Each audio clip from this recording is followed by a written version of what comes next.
Assalamualaikum warahmatullahi wabarakatuh. Innal hamdalillah nahmaduhu wa nasta'inuhu wa nastahdihi wa nastaghfiruh wa na'udzu billahi min shururi anfusina wa min sayyiati a'malina. Man yahdihillahu fala mudilla lahu wa man yudlil fala hadiya lahu. Ashhadu an la ilaha illallah wahdahu la syarika lah wa ashhadu anna Muhammadan abduhu wa rasuluh. Allahumma salli wa sallim ala Muhammad wa ala alihi wa sahbihi wattabi'ina bi ihsanin ila yaumiddin. Amma ba'd. Rabbi syarah li sadri, wahai Tuhanku, lapangkanlah dadaku ini. Wa yassir li amri, dan permudahkanlah urusanku. Wahlul 'uqdatan min lisani, dan uraikanlah kekeluhan lidahku. Yafqahu qawli, supaya mereka memahami kata-kataku ini. Rabbi zidni ilma, wahai Tuhanku, tambahkanlah ilmu kepadaku. Allahumma faqihna fid din, ya Allah, kurniakan kepada kami kefahaman tentang agama. Wa 'allimna at-ta'wil, dan ajarkanlah kepada kami kefahaman sebenar mengenai Al-Quran. Wahdinas siratal mustaqim, dan tunjukkan kepada kami jalan Engkau, jalan yang lurus. Amin ya rabbal alamin. Saudara-saudari, sahabat sahabiah, muslimin muslimat, mudah-mudahan kita semua pada malam ini mendapat rahmat Allah Subhanahu wa taala. Kita dikurniakan maghfirah, keampunan akan semua dosa yang telah kita lakukan, diampunkan oleh Allah Subhanahu wa taala. Juga kita mengharapkan taufik dan hidayah daripada Allah. Jadi sidang hadirin mukminin sempena kita baru lepas pilihan raya, sempena kita baru dapat Perdana Menteri. Jadi tajuk kita malam ni ialah perbalahan ahli politik. Boleh ha? Nanti ada masalah, ada apa-apa masalah, yang tu kena rujuk dekat AJK. Tak ada. Kita malam ni kita bukan nak bincang cerita pasal politik kepartian, tapi memang saya akan sentuh tentang konflik ahli politik, tetapi lebih kepada apa dia perintah daripada agama untuk kita sebagai rakyat dalam menghadapi pertembungan ahli politik berdasarkan kepada nas syarak, kan, berdasarkan juga kepada peristiwa-peristiwa yang berlaku pada beberapa zaman yang lepas. Sidang hadirin mukminin, apa yang berlaku dalam negara kita sebenarnya kita boleh mengambil panduan daripada Al-Quran, panduan daripada hadis-hadis Nabi sallallahu alaihi wasallam, juga berdasarkan kepada perakuan para fuqaha. Dan sebagaimana yang tuan-tuan sedia maklum, dalam negara kita ini buat kali yang kedua pilihan raya, nampaknya kita belum ada satu kerajaan yang dapat ditubuhkan berdasarkan kepada simple majority. Kenapa penting sekurang-kurangnya simple majority, walaupun tak dapat two-third majority, walaupun tak dapat two-third majority, tapi kenapa sekurang-kurangnya perlu ada simple majority? Kan, simple majority maksudnya ialah sekurang-kurangnya ahli parlimen itu lebih daripada separuh. Kan, kita ada 222 orang, maka sekurang-kurangnya kita perlu ada sesebuah kerajaan yang dapat simple majority, sekurang-kurangnya ada 112. Kan, sekurang-kurangnya 112. Kenapa? Sebab sistem demokrasi kita menggunakan sistem parlimen. Kita ada upper house dan lower house. Kita ada upper house tu Dewan Rakyat, lower house itu Dewan upper house itu Dewan Negara, lower house itu Dewan Rakyat. Maka dalam amalan negara demokrasi dia ada undian. Kan, dia ada undian yang melibatkan ahli parlimen. Jadi jikalau jumlah bilangan undi itu tak dapat mengalahkan pembangkang, macam mana kerajaan itu dapat meneruskan apa yang dia rancang? Maka sebab itu dalam sistem demokrasi kita perlu sekurang-kurangnya ada simple majority, maksudnya lebih daripada separuh. Jadi sudah 2 kali pilihan raya kita ada masalah, walaupun pilihan raya yang sebelum ini yang 14 tu ada kerajaan, tetapi kemudiannya ada masalah. Tapi apabila berlaku pertembungan, perbalahan di kalangan ahli-ahli politik, maka kita sebagai rakyat jelata yang menyintai Allah dan Rasul, yang kita berusaha untuk setiap apa yang kita lakukan adalah mengikut perintah agama, maka pada malam ni kita akan lihat beberapa perbincangan dengan berdasarkan peristiwa-peristiwa yang berlaku, khususnya yang melibatkan Yazid bin Muawiyah yang dituduh sebagai jahat dan sebagainya. Sebab ahli politik kita pun ada tuduhan-tuduhan jahat dengan tuduhan-tuduhan jenayah yang tertentu. Maka pada malam ni kita cuba untuk mempelajari sesuatu supaya kita boleh jadikan sebagai panduan dan pedoman kepada kita. Baik. Yang pertamanya ialah apa sikap kita apabila telah terlantiknya pemimpin kepada negara, kan? Apabila seseorang pemimpin telah dilantik dan kita tidak bersetuju dengannya, maka apakah sikap kita?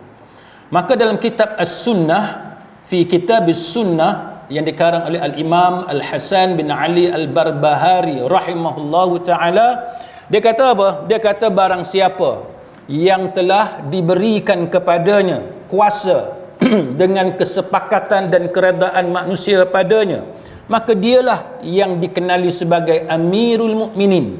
Jadi kalau satu orang telah dilantik sebagai pemimpin, maka dia adalah Amirul Mukminin.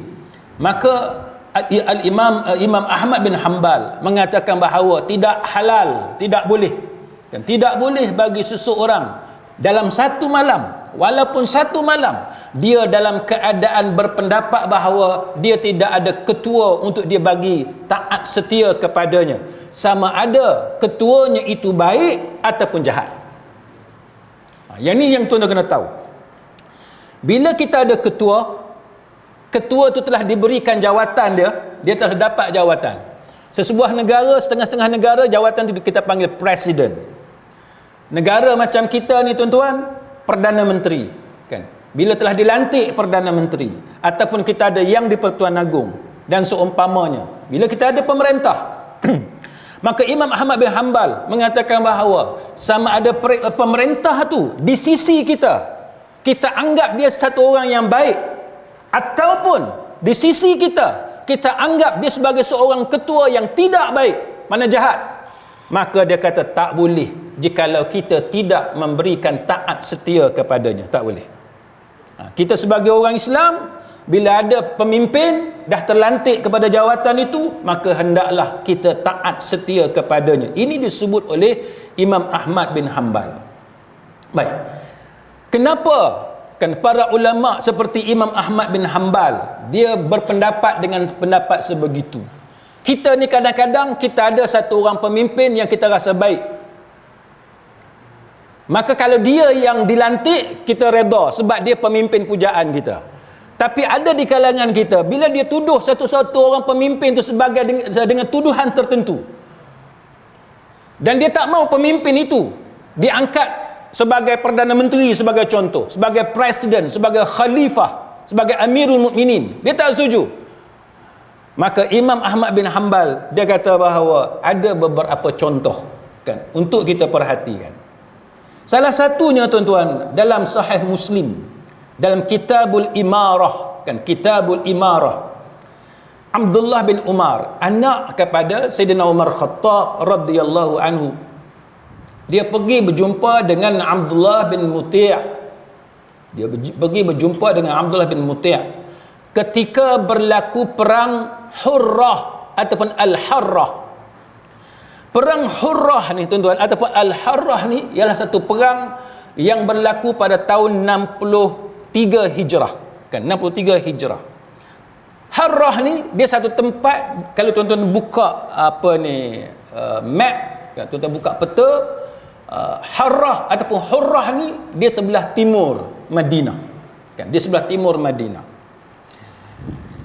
Perang Hurrah ataupun Harrah ni satu perang Yang mana bila kita bercakap tentang pemimpin, yang mana pemimpin itu dituduh sebagai pemimpin yang jahat, maka antara peristiwa yang tuan-tuan kena tahu untuk kita jadikan panduan dan pedoman, antaranya ialah cerita tentang perang Al-Harrah ataupun Al-Hurrah.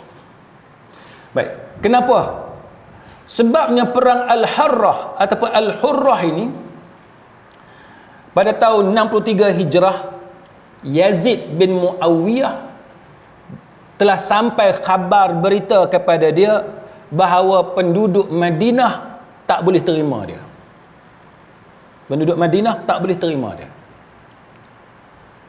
Sebab tu tuan-tuan, para ulama bila mereka bincang tentang keadaan kerajaan umat Islam ataupun negara Islam yang bergolak, kan, yang tidak aman ataupun tidak stabil, sebab rakyat tak boleh terima seseorang pemimpin sebagai contoh, maka antara peristiwa yang biasanya para sarjana Islam dia akan bawa contoh kepada kita adalah perang Harrah yang berlaku pada tahun 63 Hijrah.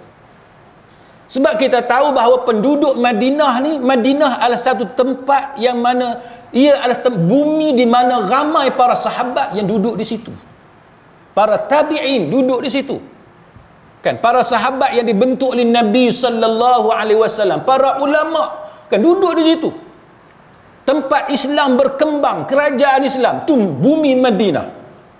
Jadi penduduk Madinah bila Yazid bin Muawiyah menjadi pemerintah, mereka tak boleh terima. Kan, Yazid bin Muawiyah mereka tak boleh terima. So diorang ni reject Yazid bin Muawiyah. Cerita macam ni tuan-tuan sangat penting. Sebab apa?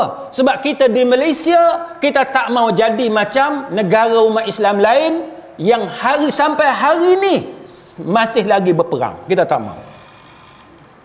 Kita namakan dia civil war ke, perang saudara ke, kita namakan apa sahaja. Kita di Malaysia, kita tak mau jadi macam tu. Rakyat tak boleh terima pemimpin, benda biasa. Sebab tidak ada orang yang akan puas hati semua. Satu orang naik, ada sekelompok yang setuju, ada kelompok lain yang tak setuju. Itu benda biasa. Maka bila kita nak berkeras dengan pemimpin pilihan kita, kita kena tahu cerita-cerita macam ni untuk jadi panduan kepada kita semua. Sebab benda yang berlaku di Syria sebagai contoh, yang berlaku di Yaman ataupun negara-negara umat Islam yang lain yang berkecamuk dengan perang, kan, yang tidak aman sampai sekarang, hak tu adalah satu contoh mafsadah, kerosakan yang kita tak mau berlaku dalam negara kita. Berbeza pendapat, tak setuju, benda biasa, tuan-tuan. Kita tak boleh setuju pada semua benda, tak boleh. Kita benda simple pun kita tak boleh nak sepakat. Contoh, orang Penang semua sepakat tak nasi kandak mana paling sedap? Ada? Duk tunjuk ke orang lah. Tuan-tuan, benda yang simple macam tu pun kita tak boleh nak setuju. Bukan complicated sangat pun, nasi je, nasi kandak lah. Tapi hak tu pun berbeza pendapat. Ada orang kata din Jelutong, ada orang kata Kampung Baru, ada orang kata din Maju, ada orang kata line clear, kan, macam-macam. Tuan-tuan tak boleh paksa semua orang setuju dengan tuan-tuan. Tu bab makan. Cuba tuan-tuan bayang kalau kita bercakap tentang masalah politik, kan? Bab makan, bab pilih isteri, bab nak duduk di mana, semua berbeza. Maka sudah tentu tuan-tuan, dalam bab politik kita akan berbeza. Sampai kiamat kita akan berbeza. Jadi adakah berbaloi kita berkeras sehingga angkat senjata, kita buat provokasi sehingga menyebabkan berlaku pertumpahan darah, saling bunuh-membunuh sebagaimana yang berlaku di setengah-setengah negara orang Islam? Yang tu yang kita nak bincang malam ni, tuan-tuan. Baik. Maka perang Harrah, Al-Harrah ataupun Al-Hurrah ini, tuan-tuan, dia berlaku pada tahun 63 Hijrah. Sebab apa? Sebab cerita dia berkenaan dengan Yazid bin Muawiyah yang penduduk Madinah tak boleh terima dia. Saja-saja ke penduduk Madinah tak mau terima dia, tuan-tuan? Saja-saja ke sebab logo parti ke, sebab bendera kala apa ke sebab Yahudi ke? Tak, bukan sebab Yahudi di Madinah ke ataupun sebab kala bendera ke, bukan. Tapi kerana Yazid bin Muawiyah dituduh sebagai satu orang yang jahat, satu orang yang fasik. Ada macam-macam tuduhan terhadap Yazid bin Muawiyah sehingga kan penduduk Madinah tak boleh terima dia sebagai khalifah. Nombor satu, Yazid bin Muawiyah dikatakan sebagai orang yang tidak mengerjakan semayang. Dia semayang tapi dia banyak tinggal semayang. Dia banyak terlibat dengan benda-benda keji, benda-benda maksiat. Minum. Ni tuduhan, tuan-tuan sekalian. Benda yang kita kata common, tak pelik kalau kita letak ahli politik kita hari ini. Ahli politik kita hari ini, tuan-tuan, kalau tuan-tuan nak kata dia kaki betina, womanizer. Tuan-tuan nak kata ahli politik kita hari ini duk minum liquor, alkoholik, minum alkohol, minuman keras. Benda biasa. Kan, benda biasa. Ahli politik kita hari ini ada yang tak semayang. Benda biasa, tuduhan macam tu. Dan tuduhan itulah yang dikaitkan dengan Yazid bin Muawiyah, sehingga menyebabkan penduduk Madinah tak boleh terima dia. Maka bila Yazid bin Muawiyah tahu, sampai kepadanya berita bahawa penduduk Madinah tidak mengiktiraf dia sebagai khalifah Islam, sebagai pemerintah, maka dia pun hantar bala tentera.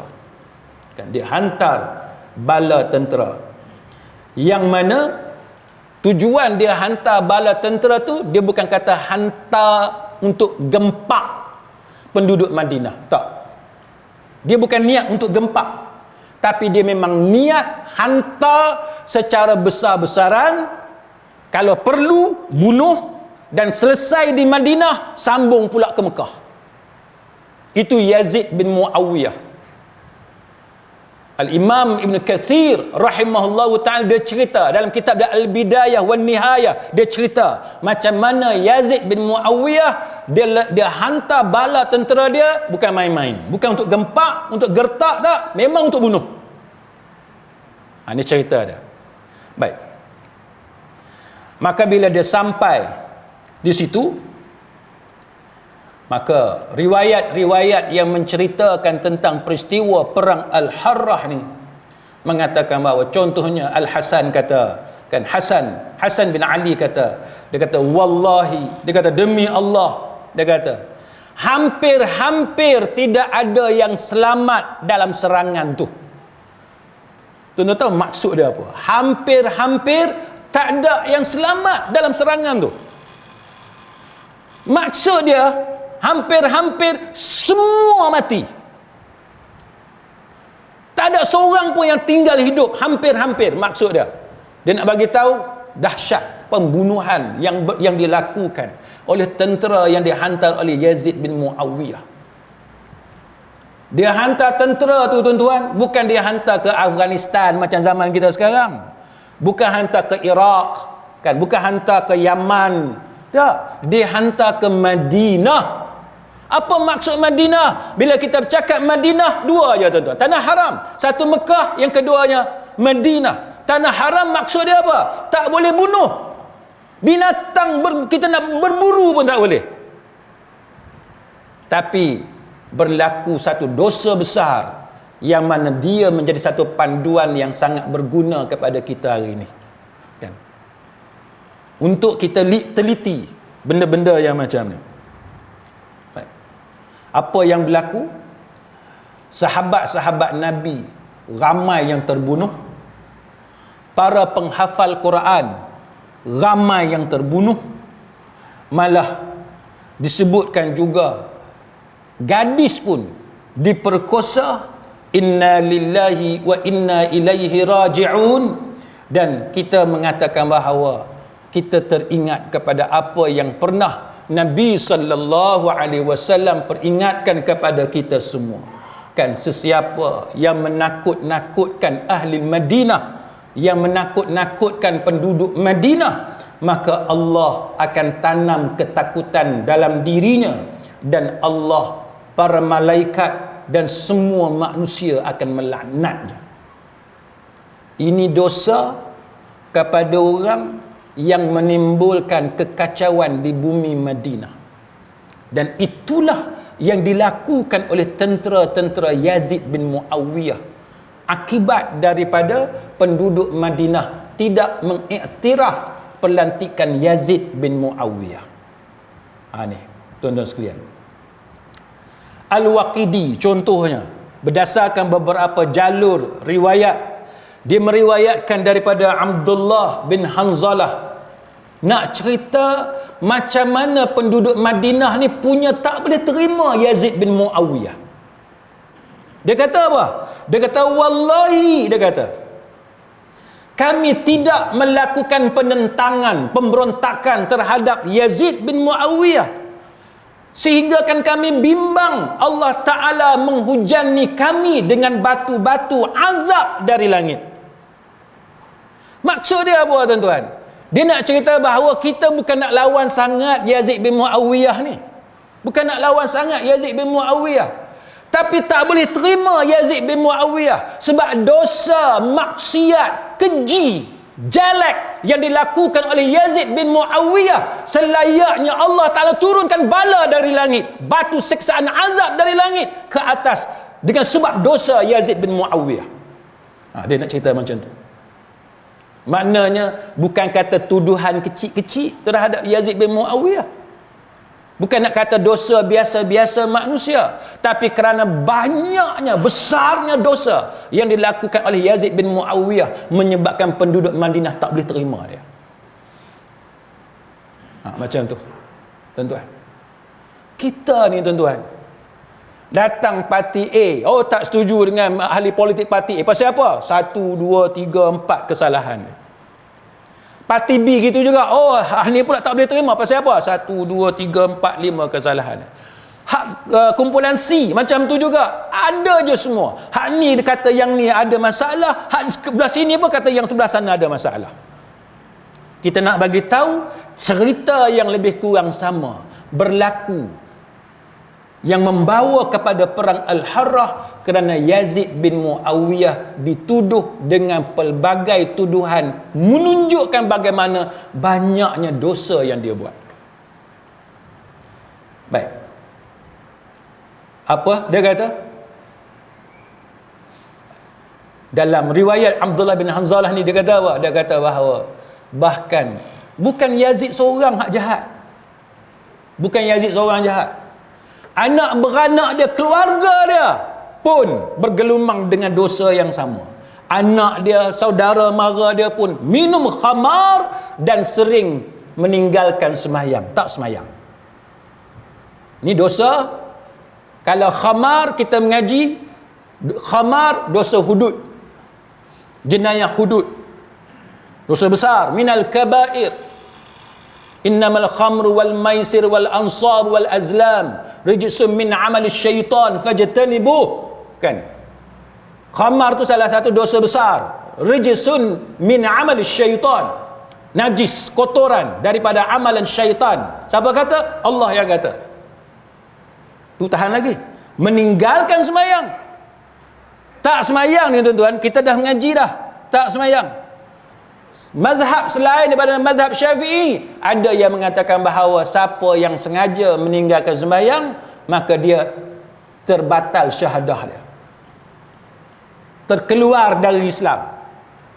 Dalam mazhab Syafi'i, dia masih Islam, tapi dosa besar dia menyebabkan dia boleh dikenakan hukuman bunuh. Bukan penjara, tuan-tuan, bukan denda, bunuh. Death penalty, hukuman gantung. Bukan hukuman gantung, hukuman mati. Hukuman gantung ni negara kita amalkan sebab British yang bagi dekat kita. Negara kita ni, tuan-tuan, malangnya kita mengamalkan beberapa hukuman, punishment yang penjajah bagi. Yang mana penjajah zaman moden ni dah tak amal dah hukuman tu. Punya terkebelakang kita ni, terkebelakang. Penjajah datang negara kita, dia perkenalkan hukuman gantung sampai mati. Kita pun buat, sampai sekarang kita buat. Tapi British, tuan pergi ke UK sekarang, tak ada dah hukuman gantung pakai tali, tak ada dah. British datang negara kita, dia perkenalkan hukuman rotan. Kan, rotan yang kena dekat punggung tu boleh terkeluar kulit. Tuan pergi ke England, kat UK sekarang ni, tak ada hukuman tu. Kita masih mengamalkan hukuman yang diperkenalkan oleh penjajah. Penjajah pun dah tak sanggup buat hukuman tu, kita pula yang beria-ia mempertahankan hukuman yang diperkenalkan oleh penjajah. Ini antara masalah-masalah kita. Baik. Maka apa yang berlaku tuan-tuan? Tuduhan yang dikenakan kepada Yazid bin Muawiyah mengatakan bahawa dia tak semayang. Dia meninggalkan semayang. Bukan dia seorang. Anak beranak dia, family dia pun kerap meninggalkan sembahyang. Yang kita mengatakan bahawa dalam mazhab Syafi'i, siapa yang sengaja meninggalkan sembahyang, walaupun dia tidak terbatal syahadah dia, tapi dihukum bunuh. Baik, itu yang berlaku. Baik, Al-Imam Az-Zahabi rahimahullahu ta'ala, dia kata apa? Dia kata bahawa ketika mana Yazid ni, dia buat dosa ni tuan-tuan terhadap penduduk Madinah, apa yang dia buat? Al-Imam Az-Zahabi kata Yazid bin Muawiyah ni dia jahat. Cuma untuk pengetahuan tuan-tuan, para ulama sebenarnya berbeza pendapat tentang Yazid bin Muawiyah. Sebahagian ulama mereka mengatakan bahawa sikap ulama ahli sunnah wal jamaah tidak memuji Yazid bin Muawiyah dan tidak mengeji Yazid bin Muawiyah. Ada.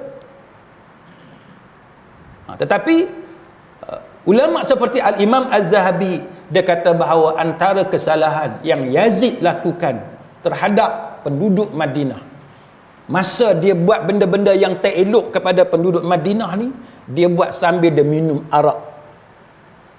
Ini yang menyebabkan timbulnya kebencian penduduk Madinah terhadap dia. Timbul kebencian penduduk Madinah terhadap dia, dan mereka membantah kuasa Yazid bin Muawiyah. Mereka kata kami tak boleh terima Yazid bin Muawiyah menjadi khalifah. Tak boleh terima. Tak boleh terima. Maka apa yang berlaku tuan-tuan sekalian? Tentera yang dihantar oleh Yazid bin Muawiyah ni, dia pergi ke Madinah, bunuh ramai sahabat Nabi. Kan, penghafal Quran pun ramai yang mati dan sebagainya. Selesai di Madinah, mereka pergi ke Mekah. Kan, pergi ke Mekah bertembung dengan tentera Abdullah bin Zubair. Yang kita tahu cerita berkenaan dengan Abdullah bin Zubair. Mereka serang Abdullah bin Zubair dengan manjanik. Yang mana manjanik tadi, dia ada api, dia letak dengan api pada batu tu, menyebabkan Kaabah, kan, penutup Kaabah terbakar, kan, bumbung atap Kaabah dan sebagainya runtuh, dijilat api, dan banyaklah kerosakan yang berlaku kepada Kaabah. Itu yang berlaku kepada Abdullah bin Zubair. Ini satu peristiwa yang sangat menyayat hati, kan, yang sangat menyayat hati sebenarnya. Jadi kita tak mau benda-benda yang macam ni berlaku kepada kita sekali lagi. Kan, kita tak mau benda-benda macam ni berlaku kepada kita di Malaysia, dan kita kata benda tak mustahil berlaku tuan-tuan. Sebab apa? Sebab Syria berlaku. Kan, sebab negara-negara lain di zaman moden ni berlaku. Maka dengan sebab itu kita kena perhatikan akibat-akibat buruk jikalau kita memberontak ataupun mengangkat senjata atau menggunakan kekerasan ataupun keganasan yang dilarang oleh agama. Kan, kita tak boleh. Baik, maka berbalik kepada cerita tadi tuan-tuan sekalian, Abdullah bin Umar dia pergi berjumpa dengan Abdullah bin Muti' ketika mana perang Harrah ataupun Hurrah tadi berlaku pada zaman Yazid bin Muawiyah. Lalu Abdullah bin Muti' dia kata apa? Dia kata bagi bantal kepada Abu Abdurrahman, bagi bantal nak duduk menyandak, duduklah bagi elok, bagi bantal. Lalu Ibnu Umar kata, sesungguhnya aku datang jumpa dengan kamu ni bukan nak duduk-duduk, bukan. Dia kata bukan untuk aku duduk, tetapi aku berjumpa dengan kamu ni untuk menyampaikan satu hadis yang aku dengar daripada Nabi sallallahu alaihi wasallam, yang mana Nabi kata, barang siapa yang melepaskan ketaatan daripada penguasanya, sungguh dia akan bertemu dengan Allah pada hari kiamat tanpa mempunyai hujjah. Dan barang siapa yang mati dalam keadaan tidak ada bai'ah di lehernya, maka dia mati dalam keadaan jahiliyah. Baik, sekarang ni kita ada tak bai'ah? Bai'ah ni tuan-tuan, dia bukan ada satu bentuk yang spesifik. Tapi bai'ah zaman moden ni ialah ketaatan kita, kesetiaan kita kepada pemerintah. Itu bai'ah. Hidup kita kena taat setia kepada kerajaan yang memerintah. Kita suka ke kita tak suka, kita kena taat. Saya bagi contoh. Contoh paling mudah untuk tuan-tuan faham. Tuan-tuan tak setuju dengan pemerintah. Naik kerajaan negeri Perak sebagai contoh. Kerajaan negeri Kedah, kerajaan Pulau Pinang, naik. Kan? Pahang. Tuan-tuan tak setuju dengan menteri besar. Oh, ni bukan geng aku. Kita pun naik motor, langgar lampu merah pada muka menteri besar. Apa kaitan langgar lampu merah dengan politik negeri? Ini yang kata taat setia. Undang-undang, polisi, dasar, benda-benda baik yang dibawa oleh kerajaan, oleh mana-mana kerajaan. Kalau kita kata benda tu baik dan dia untuk kemaslahatan kita, wajib kita taat. Walaupun kita tak suka kepada menteri besar, walaupun kita tak suka kepada chief minister, tak suka kepada perdana menteri, tak suka kepada raja dan sebagainya, tapi bila undang-undang dia perkenalkan tadi benda yang makruf, wajib kita taat. Nampak lampu merah, break. Bukan nampak lampu merah tekan minyak. Itu salah. Nampak tak? Kan? Mana undang-undang kita kena patuh. Naik kerajaan yang kita tak suka, kita pergi rompak pasar raya. Yang tuan-tuan boleh tengok dalam YouTube, banyak berlaku kekecohan, keganasan, bandar, curi barang orang meniaga, supermarket, apa, shopping outlet, habis dia rompak, dia samun. Tak boleh. Kita tak boleh buat macam tu. Itu bai'ah. Taat setia kepada kerajaan. Kita suka ke dekat dia, kita tak suka ke dekat dia, kita orang Islam diperintahkan taat setia dalam perkara yang ma'ruf. Macam tu. Baik. Maka bila kita tidak taat setia, maka di hari akhirat nanti azab, kemurkaan daripada Allah Subhanahu wa taala. Hikmah dia kita tahu dah. Kita dah tengok apa yang berlaku pada zaman moden dan apa yang berlaku di bumi Madinah akibat daripada pemberontakan yang dilakukan oleh rakyat jelata terhadap penguasa. Tak boleh. Kan?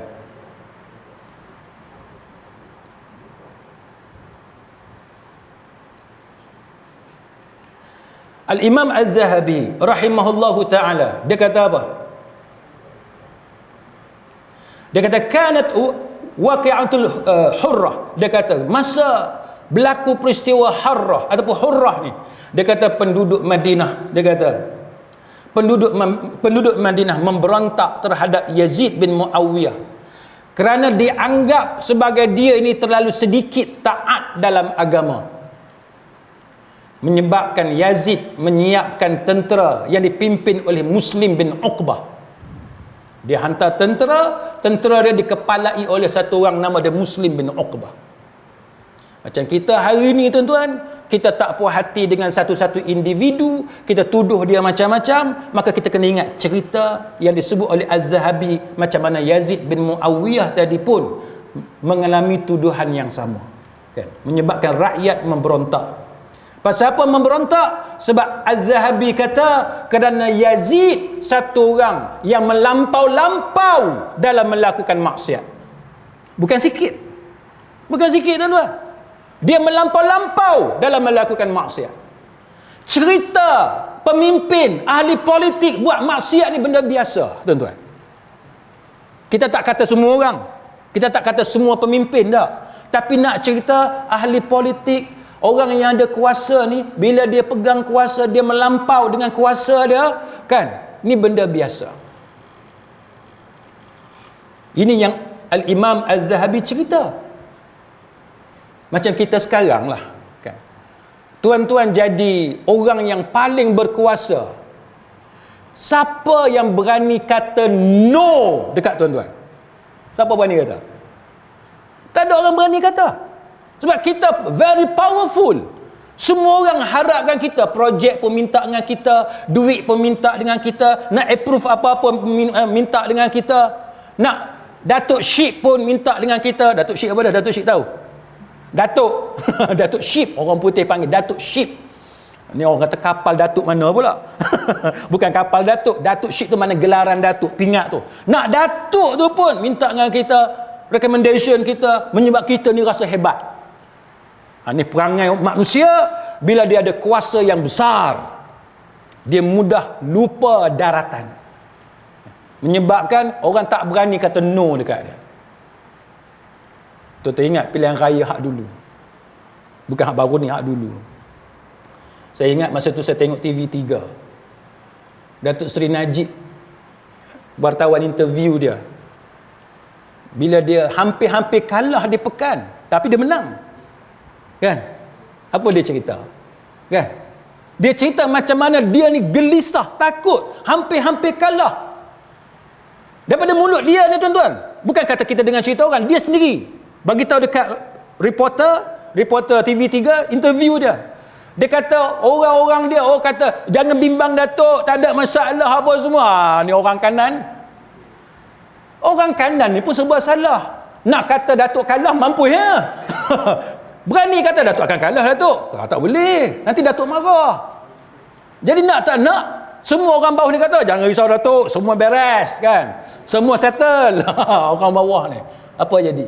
Dia kata bila kiraan undi tu, dia kata dia gelisah tengok macam mana undi tu tidak begitu menyebelahi dia. Banyak pergi kepada calon lain. Jadi ketua ni tuan-tuan, kita sentiasa diagung-agungkan orang. Orang takut kepada kita. Orang suka minta favor kita. Orang selalu nak kepada kelulusan kuasa kita dan sebagainya. Menyebabkan orang yang menjadi pemimpin ni, bukan semua, yang kita cerita ni bukan semua, tapi benda biasa berlaku kepada pemimpin. Bila orang tak berani kata no dekat dia, orang tak berani larang dia, orang tak berani kata tidak kepada dia, maka menyebabkan bila mereka jadi jahat, mereka buat maksiat, maka mereka melampau-lampau. Contoh macam cerita yang Al-Imam Az-Zahabi cerita berkenaan dengan Yazid bin Muawiyah. Dia adalah contoh satu orang yang melampau-lampau apabila melakukan maksiat. Baik. Al-Imam Ibn Katsir rahimahullahu ta'ala, dia cerita dalam kitab dia Al-Bidayah wan Nihayah. Dia kata apa? Dia kata bahawa dia tu seorang, bahawa Yazid bin Muawiyah satu orang yang fasik. Tapi dia kata walaupun betul sekalipun dia fasik, tapi tetap tidak boleh bagi rakyat memberontak kepada pemimpin. Tak boleh. Kita kena terima. Once dia dilantik sebagai pemimpin, kena terima. Yang ni yang kita kena tahu, tuan-tuan. Pasal apa? Sebab Al-Imam Ibn Katsir rahimahullahu ta'ala mengatakan bahawa kenapa tak boleh? Kerana sebagaimana peristiwa perang Harrah, jikalau kita tetap menentang pemimpin yang dilantik, maka berlakulah fitnah dan pembunuhan. Bila berlaku fitnah dan pembunuhan, hak tu yang kita takut. Sebab dia satu mafsadah yang sangat besar. Kita hanya boleh berbeza pendapat, tapi kita nak paksa orang pegang pendapat kita, tak boleh. Kita boleh berhujah, argue dengan orang. Bagilah hujah masing-masing, tapi jangan paksa orang untuk terima pendapat kita. Dalam negara kita ni kita ada freedom of expression, freedom of speech.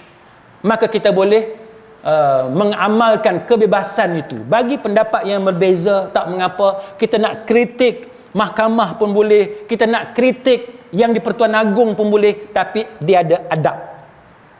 Dia ada cara dia. Kita tak boleh kata hakim apa bodoh bangang. Itu tak boleh. Tuan-tuan kata lagu tu, tuan-tuan kena contempt of court. Saya biasa kes mahkamah tuan-tuan, bila anak guam saya kalah, dia kata ustaz, proceed dengan hearing, proceed dengan appeal, dengan rayuan. So dalam masa 14 hari kita siapkan notis rayuan. Dalam notis rayuan, dalam alasan rayuan, kita akan sebut yang arif hakim bicara terkhilaf.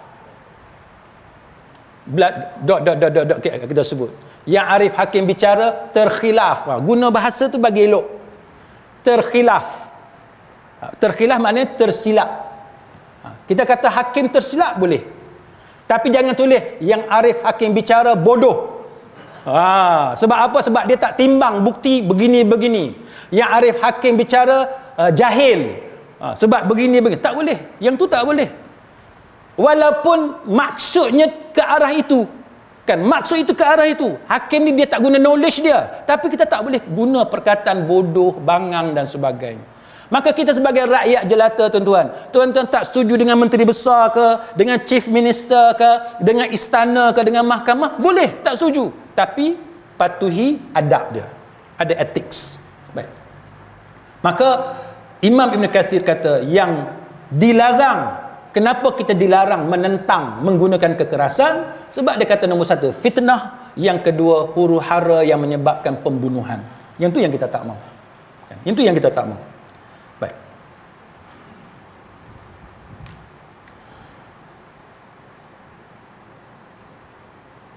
Kemudian Al-Imam Ibn Katsir dalam kitab dia Al-Bidayah wan Nihayah, dia bawa cerita, tuan-tuan, panjang. Satu cerita panjang, cuma saya ambil sikit dah. Saya ambil sikit. Macam mana cerita orang Madinah ni, tuan-tuan, duk pakat dengan salah seorang anak Sayyidina Ali. Sayyidina Ali ni dia ada anak dia dengan isteri dia Fatimah, kan, anak Rasulullah sallallahu alaihi wasallam. Kemudian dia ada anak seorang lagi daripada isteri lain. Nama dia Muhammad bin Al-Hanafiyah ataupun Muhammad bin Ali Al-Hanafiyah. Jadi penduduk Madinah ni, tuan-tuan, pergi berjumpa dengan anak Sayyidina Ali yang nama dia Muhammad bin Al-Hanafiyah. Dia ni adik-beradik dengan Sayyidina Hasan, Sayyidina Husain, satu ayah, satu bapa, tapi lain ibu. Berjumpa dengan Muhammad bin Al-Hanafiyah. Maka penduduk Madinah ni ajak dia untuk topple down, untuk gulingkan Yazid bin Muawiyah. Tapi Muhammad bin Al-Hanafiyah tak setuju. Ni sebagaimana yang diceritakan oleh Imam Ibn Katsir rahimahullahu ta'ala. Lalu Ibn Muti', dah penduduk Madinah pergi berjumpa dengan Ibn Muti'. Ibn Muti' pun jadi juru cakap, juru bicara kepada anak Sayyidina Ali ni. Dia kata apa? Dia kata Yazid ni dia minum arak, dia tak semayang, dan dia tak melaksanakan hukum Quran. Maka kita nak turunkan dia. Apa kata Muhammad bin Al-Hanafiyah? Dia kata, aku tak pernah tengok benda yang kamu sebut. Hak ni tuan-tuan kena tahu. Dia kata apa? Dia kata benda yang orang duk kata Yazid tak semayang, Yazid minum arak, Yazid itu, Yazid ini. Muhammad bin Al-Hanafiyah kata, aku tak pernah tengok. Dia kata. Dan dia kata, aku pernah jumpa dia, dan aku pernah duduk dengan dia, dan aku nampak dia satu orang yang rajin semayang. Ni Muhammad bin Al-Hanafiyah. Orang ramai penduduk Madinah duk kata Yazid jahat, dia pula kata aku pernah duduk dengan dia dan aku tak pernah nampak pun dia tak semayang. Aku nampak dia rajin semayang. Aku nampak dia ni orang banyak buat kebaikan, dan dia banyak mengaji, bertanya tentang hukum fiqh dan sebagainya, dan committed, iltizam dengan sunnah Nabi sallallahu alaihi wasallam. Cerita ni, tuan-tuan sekalian, kan, cerita ni exactly macam kita sekarang.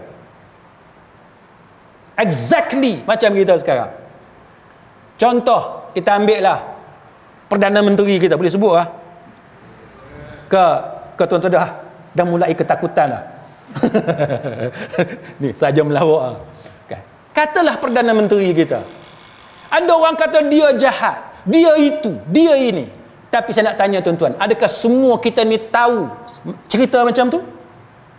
Kalau tuan-tuan tanya saya kata saya tak pernah nampak pun. Kan? Betul tak? Tuan-tuan tengok, ada orang tak setuju dengan dia, kawan-kawan baik tak setuju dengan dia, yang tinggalkan dia pun ada. Dan ada kawan-kawan baik dia yang tetap bersama dengan dia sampai sekarang. Pasal apa? Hak tinggalkan dia, mengatakan bahawa dia begitu begini, kan? Macam-macam lah alasan, kesalahan apa semua. Tapi yang masih bersama dengan dia kata, kami tak pernah nampak pun benda tu. Nampak tak? Samalah dengan cerita Tan Sri Muhyiddin, Tan Sri Tuk Guru Haji Adi dan sebagainya. Ada orang kata dia jahat, ada orang kata kami tak nampak pun jahat macam tu. Ada orang kata dia ni kesalahan dia A, B, C, D kesalahan dia. Tapi orang lain kata kami tak pernah nampak pun macam tu. Nampak tak? Kita manusia ni sentiasa berbeza. Macam yang saya sebut tadi lah, nasi kandak pun berbeza. Macam tu lah. Kalau nasi pun kita berbeza, apatah lagi pilih pemimpin. Kita berbeza. Maka Muhammad bin Al-Hanafiyah kata, aku jumpa dengan dia, aku duduk dengan dia, tapi aku tak pernah nampak kejahatan dia sebagaimana yang kamu semua cakap. Tak pernah nampak. Sebaliknya yang aku nampak dia rajin semayang. Kamu kata dia tinggal semayang, tapi aku duduk dengan dia, aku nampak dia rajin semayang. Lepas tu geng-geng Ibnu Muti' apa semua ni, penduduk Madinah yang berjumpa dengan Muhammad bin Al-Hanafiyah, dia kata apa? Dia berlakon je. Dia berlakon je. Lalu Muhammad bin Al-Hanafiyah kata apa? Apa yang dia nak? Macam tuan-tuan lah, tuan-tuan sokong Datuk Seri Anwar kan, nak berlakon macam mana 20 tahun 25 tahun keluar masuk penjara kan. Berlakon ni sehari boleh lah berlakon. Sehari ke seminggu boleh lah berlakon. Ni duduk dalam penjara saya rasa lebih 10 tahun rasanya kan. Lama juga dia duduk dalam penjara.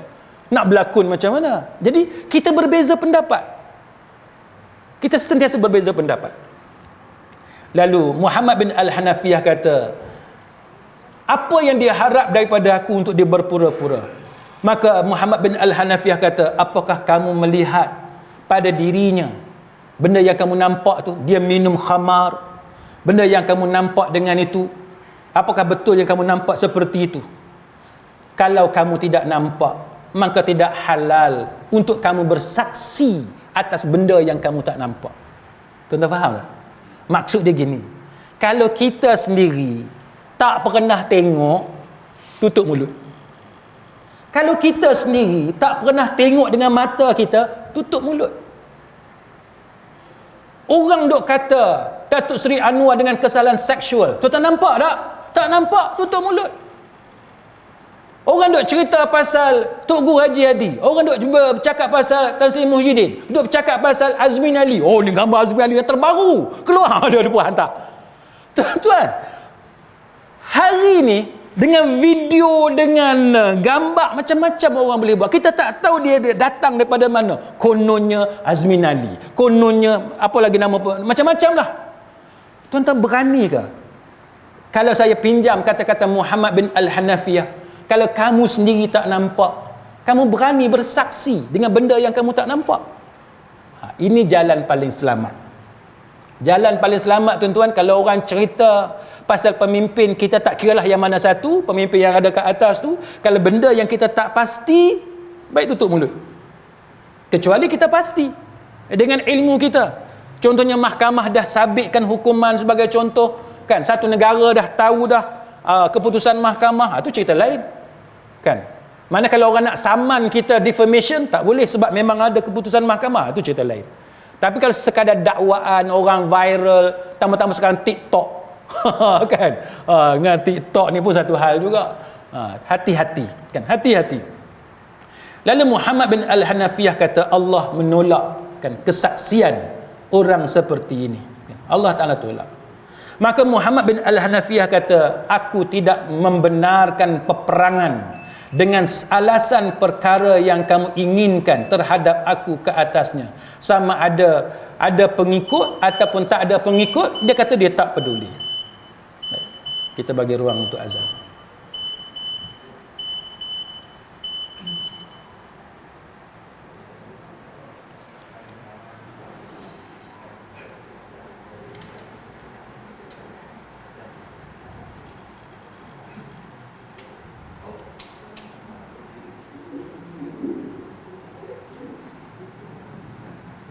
Allah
Baik, sidang hadirin mukminin, kemudian poin seterusnya ialah bagi pemimpin yang berperang, kan, katalah ada dua kumpulan yang berperang, lalu salah satu kumpulan itu menang dalam peperangan, ini saling membunuh di antara satu sama lain. Tapi benda ni tak berlaku dalam negara kita, cuma saya sampaikan pada malam ni supaya tuan-tuan boleh nampak gambaran perbincangan di kalangan para ulama.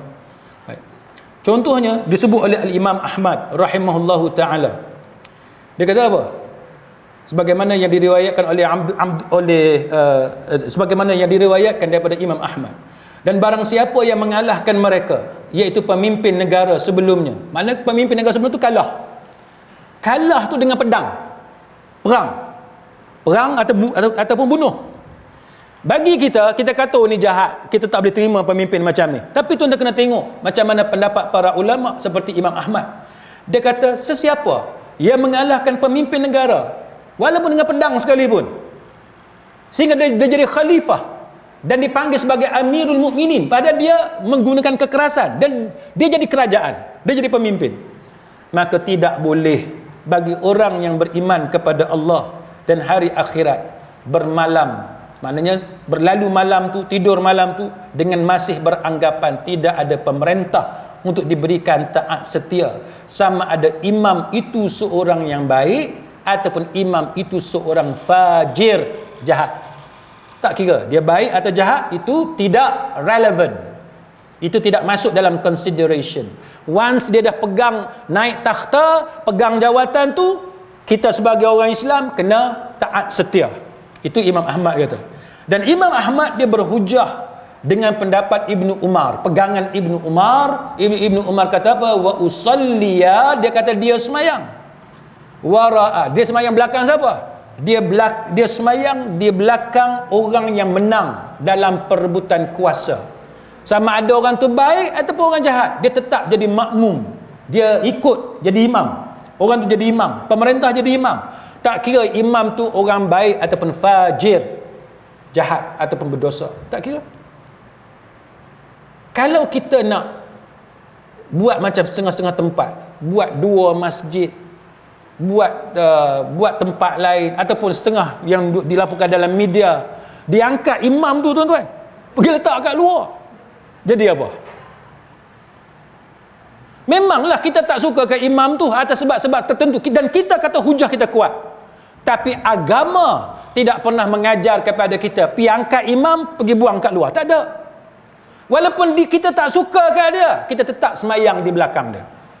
Tetap kita semayang di belakang dia. Ini sunnah yang diajar oleh siapa? Diajar oleh Ibnu Umar, sahabat Nabi yang terkenal sebagai seorang yang sangat keras dari segi pendekatan sunnah dia. Dia sangat strict. Ni Ibnu Umar. Kita nak ikut akhlak, kena ikut akhlak sahabat Nabi, tuan-tuan. Tak setuju macam mana sekalipun, semayang juga dengan pemimpin itu, walaupun kita kata dia jahat sekalipun. Jadi itu contoh yang dibawakan oleh para ulama.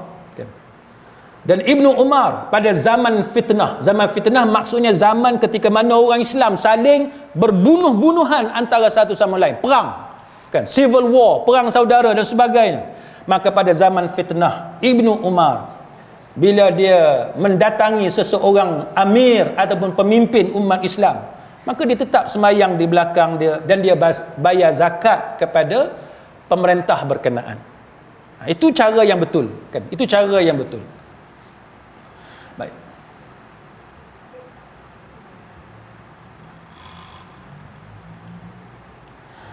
Al-Imam Syafi'i rahimahullahu ta'ala, dia kata apa? Imam Syafi'i kata setiap orang yang berebut jawatan khalifah dengan pedang, dengan kekerasan ni, kemudian dia menang, ni berbunuhan ni, kemudian dia menang, maka bila dia menang, dia adalah khalifah yang sah. Soal dia jahat, soal dia langgar hukum agama, soal dia bunuh orang Islam, itu dosa dia dengan Allah. Kita rakyat jelata jangan cari pasal. Ini dia punya kaedah dia. Kita rakyat jelata jangan cari penyakit. Hak mana yang menang, hak pegang jawatan, kita wajib taat setia. Imam Ibn Hajar Al-Asqalani rahimahullahu ta'ala, dia kata ada ijma' di kalangan para ulama tentang hal ni. Dia kata para fuqaha mengatakan bahawa secara ijma' wajib taat kepada sultan, pemerintah yang menang walaupun dengan cara rebutan kuasa, dan berjihad bersama-sama dengannya. Dan dia kata bahawasanya ketaatan kepada sultan yang macam ni, yang menang dengan cara perebutan kuasa ni, lebih baik berbanding dengan kita memberontak kepadanya. Sebab apa dia kata lebih baik? Imam Ibn Hajar kata kerana itu melindungi darah dan lebih menenangkan rakyat jelata. Kita tak mau ada havoc, tak mau ada kacau bilau, bunuh-membunuh tak mau, hilang nyawa orang kita tak mau. Maka yang baiknya kita mengutamakan kedamaian, keharmonian. Itu yang patut kita lakukan. Kemudian Syekhul Islam Imam Muhammad bin Abdul Wahhab rahimahullahu ta'ala. Ini siapa dia ni? Muhammad bin Abdul Wahhab ni. Ini bapa Wahabi. Ini bapa Wahabi. Yang orang kata pengganas ni. Tuan-tuan dengar apa yang dia kata. Syekh Muhammad bin Abdul Wahhab kata apa? Dia kata ijma' juga. Muhammad bin Abdul Wahhab kata ijma' para imam, para ulama, seluruh mazhab, dia kata, sepakat mengatakan bahawa sesiapa sahaja menguasai sesuatu negeri atau dia menguasai beberapa negeri, maka dia dihukum sebagai imam dalam segala urusan. Wajib taat dekat dia. Syekh Muhammad bin Abdul Wahhab tak suruh tuan-tuan gulingkan kerajaan, tak ada. Syekh Muhammad bin Abdul Wahhab tak suruh tuan-tuan angkat senjata, gulingkan pemimpin. Tidak ada. Syekh Muhammad bin Abdul Wahhab mengajar kepada kita, bila satu orang tu jadi pemimpin, maka dia pemimpin yang sah, yang wajib kita taat dekat dia. Baik, saya ringkaskan sebagai akhirnya, tuan-tuan sekalian. Satu lagi ialah apa yang disebut oleh Al-Imam, yang disebut oleh Al-Ghazali rahimahullahu ta'ala. Dia kata apa? Dia kata pemimpin itu, kalau benar sekalipun dia kurang dari segi warak, dia tak warak. Yalah, pemimpin ni kadang-kadang dengan artis menyanyi, joget. Kan? Orang macam tuan-tuan tak berjoget lah, takkan dengan lebay-lebay, dengan berjanggut kita nak berjoget. Tapi ada pemimpin kadang-kadang ialah nakal sikit kan. Kalau ada Siti Nurhaliza ke apa ke, menyanyilah sekejap apa semua. Itu benda biasa. Dalam zaman kita hari ni, pemimpin naik atas pentas, kalau hari raya menari, tuan-tuan boleh tengok bekas Perdana Menteri kita dulu pun menari kan, dengan isteri dia, dengan ada beberapa kaki tangan staf, dengan artis apa semua. Itu benda yang kita boleh tengok. Ni sekarang ni dalam TikTok combi pula. Terkenal dah combi sekarang ni. Saya duk kata combi ni siapa dia? Kita tengok, oh yang ni combi dah terkenal. Jadi pemimpin ni biasa, akan adalah artis datang dekat dia, ajak menari dan sebagainya. Maka Al-Ghazali kata apa? Kalaulah benar sekalipun pemimpin itu kurang dari segi warak dia tak berapa warak, adalah sikit-sikit dengan artis apa semua sebagai contoh kan?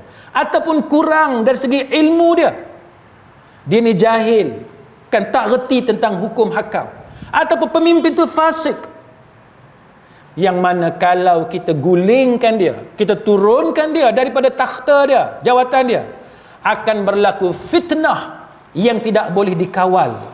Maka hukum jawatan dia itu sah, maknanya wajib taat. Kalau kita nak turunkan dia akan menyebabkan kacau bilau, maka jangan kita turunkan dia. Maka itu yang disebut oleh Al-Ghazali. Dan Al-Imam Asy-Syatibi rahimahullahu ta'ala, dia bawa perkataan Al-Ghazali tadi, perkataan Al-Imam Al-Ghazali rahimahullahu ta'ala dalam kitab Al-I'tisam, contoh bagi masalih mursalah. Apa dia contoh dia bagi? Dia kata, contoh, jikalau seseorang pemimpin itu telah rasmi kan, diberikan jawatan itu, kemudian dia ada kekuatan, dan kemudian manusia taat kepada dia, dan tidak ada seorang pun tokoh daripada Quraisy. Ini bagi orang yang kata pemimpin kena Quraisy. Pada masa itu tak ada tokoh Quraisy, Maka dia kata takdirnya orang tu dah pegang jawatan, barulah muncul selepas tu seorang tokoh daripada Quraisy yang ada waraknya, yang alimnya, yang leadership, ada semua dekat tokoh Quraisy tadi. Maka dia kata kalaulah ketika itu orang-orang Islam hendak menggulingkan pemimpin yang jahil tadi, yang ada maksiat tadi, akan menyebabkan kacau bilau dan fitnah kepada manusia, maka Asy-Syatibi kata tak boleh kita gulingkan dia, tak boleh kita gantikan dia, malah kita wajib taat kepada dia selagi mana kuasa pemerintahan tu ada pada dia. Sebab apa kita cerita macam ni tuan-tuan? Sebabnya masa limbo beberapa hari nak tunggu Perdana Menteri tu, kita dengar cerita macam-macam, cerita istana lah, kaki tangan istana lah, dokumen itulah, dokumen inilah. Kita nak bagi tahu bahawa kita sebagai rakyat jelata, kalau benar sekalipun cerita tu macam tu, kalau kita berkeras juga tuan-tuan dan timbul kacau bilau, Al-Imam Asy-Syatibi dia bawa pendapat Hujjatul Islam Al-Imam Al-Ghazali rahimahullahu ta'ala, dia kata tak boleh, tidak dihalalkan kepada kita untuk menentang sehingga menyebabkan berlaku kekacauan kepada kehidupan umat Islam. Jadi ini contoh tuan-tuan sekalian untuk menunjukkan kepada kita bahawa adalah lebih baik kita mengutamakan keharmonian, kita utamakan keamanan. Soal pemimpin, hak mana yang kita tak mampu tu kita serah kepada Allah Ta'ala. Kita sebagai rakyat jelata, kita hanya buat benda yang kita mampu. Apa yang kita mampu? Contohnya mengundi, kan? Kalau dah benda yang kita pilih tu tak menang, itu ada takdir daripada Allah Ta'ala, kita buat setakat mana yang dalam kemampuan kita. Jadi mudah-mudahan tuan-tuan sekalian, Allah Subhanahu Wa Ta'ala memberkati pemimpin kita, dan kita sebagai rakyat jelata, kita sebagai hamba Allah Ta'ala, dan kita sebagai umat Muhammad sallallahu alaihi wasallam, kita diajar oleh para ulama untuk mendoakan kebaikan kepada pemimpin, supaya pemimpin kita membawa kita kepada kehidupan yang lebih baik, membawa kemaslahatan di dunia dan juga di hari akhirat dengan taufik dan hidayah daripada Allah Subhanahu wa taala, insyaallah. Wallahu a'lam. Aqulu qawli hadha wa astaghfirullahal azim li wa lakum. Wassalamu alaikum warahmatullahi wabarakatuh. Subhanakallahumma wa bihamdik asyhadu an la ilaha illa anta astaghfiruka wa atubu ilaik.